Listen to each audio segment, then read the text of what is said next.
어릴수록 교정은 조금 빨리 되는 측면이 있습니다. 결국에는 교정이라는 거는 치아가 뼈를 통해서 이동하는 거기 때문에 뼈가 리모델링 되는 과정을 거치면서 치아가 이동되는 거거든요. 그 뼈가 리모델링 되는 과정은 어릴수록 좀 빠릅니다. 결국에는 나이가 들어갈수록 치조골, 뼈의 높이는 조금씩 낮아집니다. 그렇기 때문에 치아 이동할 때는 뼈의 높이가 높을수록 잇몸이 좋을수록 치아 이동이 잘 되거든요.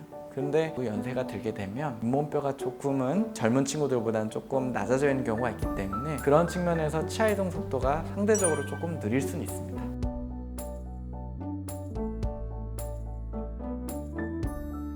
보통 금리, 크라운 같은 경우는 본인의 치아를 씌운 거거든요. 머리 부분을 씌운 거고 뿌리는 그대로 있기 때문에 치아 이동과는 크게 연관이 없다고 보면 될 것 같습니다. 그래서 통상적인 방법으로 교정을 진행해도 상관은 없고요. 근데 임플란트 같은 경우에는 치아를 모두 빼고 새로운 식립체를 식립하고 머리를 올려서 만드는 거기 때문에 이거는 이동이 불가능한 구조물이라고 보면 되거든요. 그렇기 때문에 임플란트가 있는 경우에는 굉장히 치아 교정을 하기가 조금 어려운 건 분명히 있습니다. 그런 치아 이동 측면에 있어서 임플란트가 있는 경우에는 많은 고려사항을 생각하고 치료를 진행해야 되는 경우가 많습니다.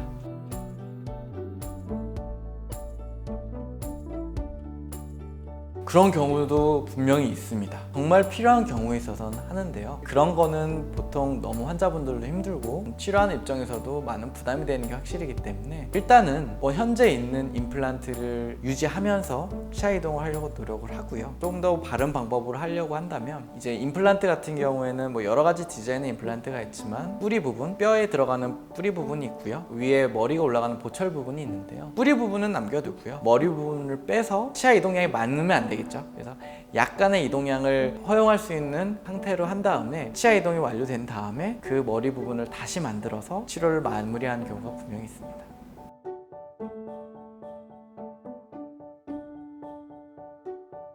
치아에 안 좋은 거는 여러 가지가 있습니다. 통상적으로 단 거를 가장 안 좋다고 생각하시죠? 맞습니다. 단 게 제일 안 좋은 거예요. 왜냐하면 단 게 치아에 붙게 되면 그게 이제 치아를 썩게 만드는 역할을 하거든요. 근데 다시 한번 말씀드리면 어떤 맛이 중요한 것보다는 여러 가지 맛을 내는 음식들 치아에 붙어서 작용을 해서 치아를 썩게 하는 거기 때문에 어떤 맛이 문제가 되는 건 아니고요. 결국에는 양치를 잘 해서 갖고 있는 치아에 그런 물질들이 붙어 있지 않게 하는 게 가장 중요한 거라고 생각합니다.